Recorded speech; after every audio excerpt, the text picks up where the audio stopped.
அனைவருக்கும் பரம்பரை ஜோதிட மிராசு பெருங்குளம் ராமகிருஷ்ணனின் அன்பின் வணக்கங்கள்.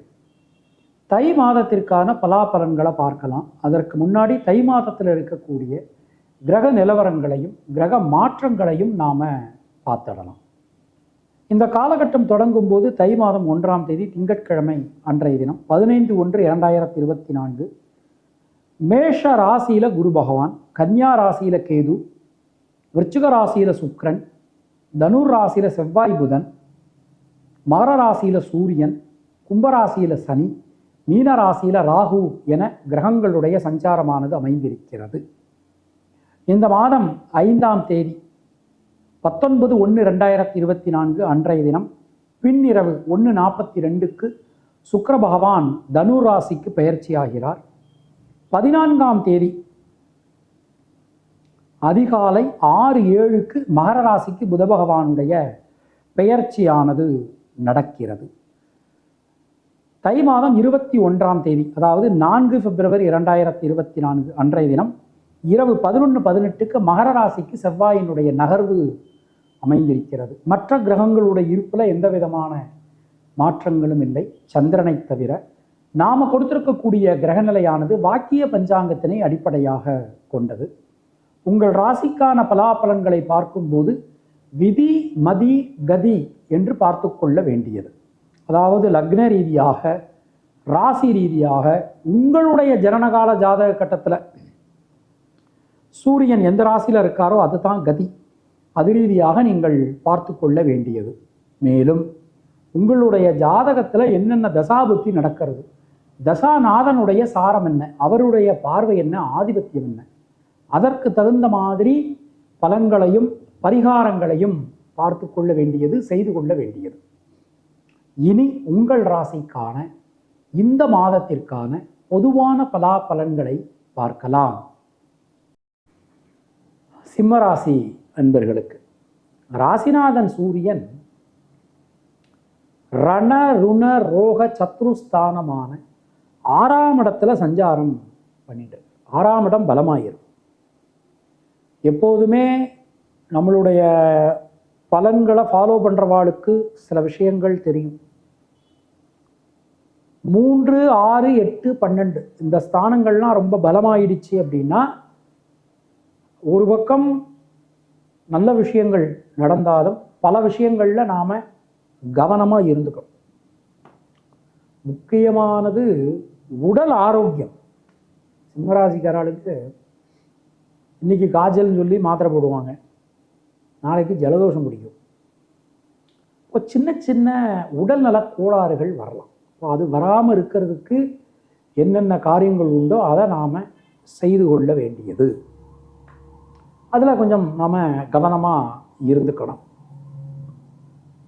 இந்த மாதத்தில் கடன் பிரச்சனைகள் நமக்கு தலை தூக்கலாம்.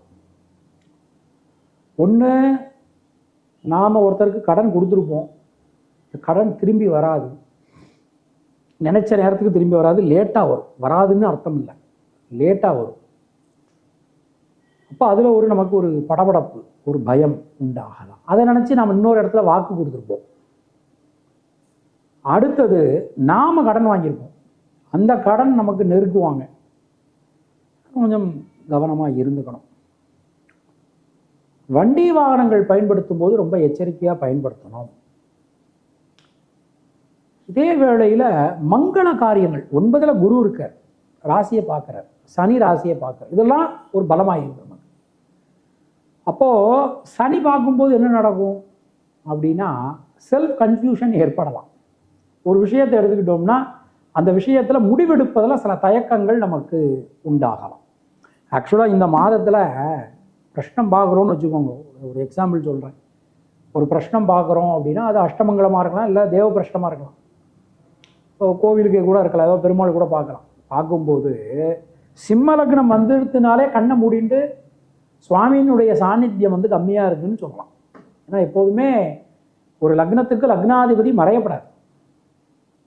ராசிநாதன் செவ்வாய், இது சூரியன், அவர் 6ஆம் இடத்துல இருக்கார் சிம்மராசிக்கு, இப்போ மறையப்படாது. அப்போ அந்த மாதிரி ஒரு சிச்சுவேஷன். என்ன, ஒரு 2ஆம் இடத்துல கேது. அப்போ நம்ம ஒரு வார்த்தைகள் சொல்லும்போது மற்றவங்க அதை வேற மாதிரி புரிஞ்சுக்கலாம். அதில் கொஞ்சம் நம்ம கவனமாக இருந்துக்கணும். இந்த மாதத்தில் சகோதர சகோதரிகளுக்கு பலவிதமான நன்மைகள் உண்டாகும். முயற்சிகள் அனைத்தும் வெற்றி பெறும். பல காரியங்களிலும் இருந்து வந்த தடங்கல்கள் விலகும். முடிவெடுப்பதில் செல்ஃப் கன்ஃபியூஷன் இருந்தாலும் எடுக்கக்கூடிய முடிவு சரியானதாக இருக்கும்.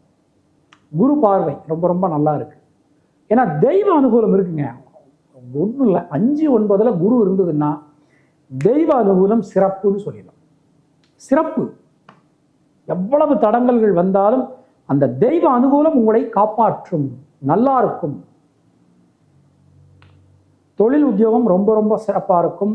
பலவிதமான நன்மைகள் நமக்கு நடைபெற போகிறது. முயற்சிகளில் இருக்கக்கூடிய தேக்க நிலை விலகப் பெறுவீர்கள். புதிய மாற்றங்கள் நமக்கு இந்த மாதத்தில் வரப்போகிறது. தொழில் நிமித்தமாக உத்தியோகம் நிமித்தமாக கொஞ்சம் அலைச்சல் நமக்கு இந்த மாதத்தில் உண்டாகலாம். அதிலெல்லாம் நாம் கொஞ்சம் கவனமாக நடந்துக்கிறது நமக்கு நல்லது. மெயினாக இந்த மாதத்தில் நம்ம சொல்லக்கூடியது என்ன அப்படின்னா, குடும்பம் சம்பந்தமான விஷயங்களில் கவனமாக இருக்கணும். கடன் சம்பந்தமான விஷயங்களில் கவனமாக இருக்கணும். உடல் ஆரோக்கியத்தில் ரொம்ப ரொம்ப கவனமாக இருக்கணும். அதுதான் இந்த மாதத்தில் முக்கியமான விஷயமே. இந்த மாதத்தை நம்ம எடுத்துட்டோம் அப்படின்னா, பெண்களுக்கு முக்கியமாக அலுவலகம் செல்லக்கூடிய பெண்களுக்கு கடுமையான பணிச்சுமை இருக்கும். சில நேரங்களில் நம்மளை மேலதிகாரிகள் சத்தம் போடக்கூடிய சூழ்நிலை கூட உண்டாகலாம். இப்போ அதுக்கு தகுந்த மாதிரி நீங்கள் உங்களை நடத்திக்கிறது உங்களுக்கு நல்லது. மாணவர்களுக்கு கல்வி சம்பந்தமான விஷயங்கள் அதிகமான கவனம், சிரத்தை, முயற்சி என்பது அவசியம்.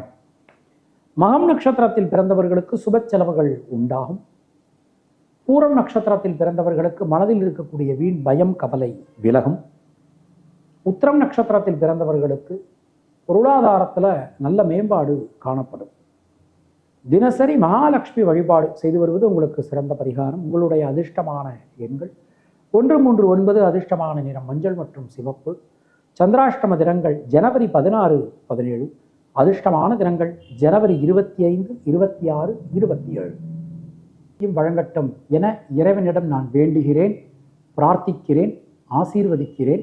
மீண்டும் நாம் அடுத்த பதிவில் சந்திக்கலாம். உங்களுக்கு ஜாதகம் பார்க்கணும் என்றாலோ, இல்லை பிரஷ்னம் பார்க்கணும் என்றாலோ, இல்லை உங்களுடைய கோவிலுக்கு பிரஷ்னம் பார்க்கணும் என்றாலோ கீழே காணக்கூடிய நம்பரில் காண்டாக்ட் பண்ணுங்கள். சப்போஸ் என்னுடைய நம்பர் சுவிட்ச் ஆஃபில் இருந்ததுன்னா வாட்ஸ்அப்பில் நீங்கள் தொடர்பு கொள்ளலாம். அதில் மெசேஜ் பண்ணீங்கன்னா நான் உங்களுக்கு மறுபடியும் கால் பண்ணுறேன். அது மாதிரி ஜாதகம் அனுப்பினவாடுக்கு கொஞ்சம் பொறுமை தேவை. அதிகபட்சம் ஒரு 3-4 நாட்கள் ஆகலாம். ஏன்னா நிறைய பேர் ஜாதகம் அனுப்பின்னு இருக்கா. அடுத்தது பொருத்தம் சம்பந்தமான விஷயத்தை பொறுத்தவரை ஒரு நாள் டைம். நீங்கள் இன்றைக்கி அனுப்பிச்சில்ல, நாளைக்கு நான் உங்களுக்கு பொருத்தம் பார்த்து சொல்லிடுவேன்.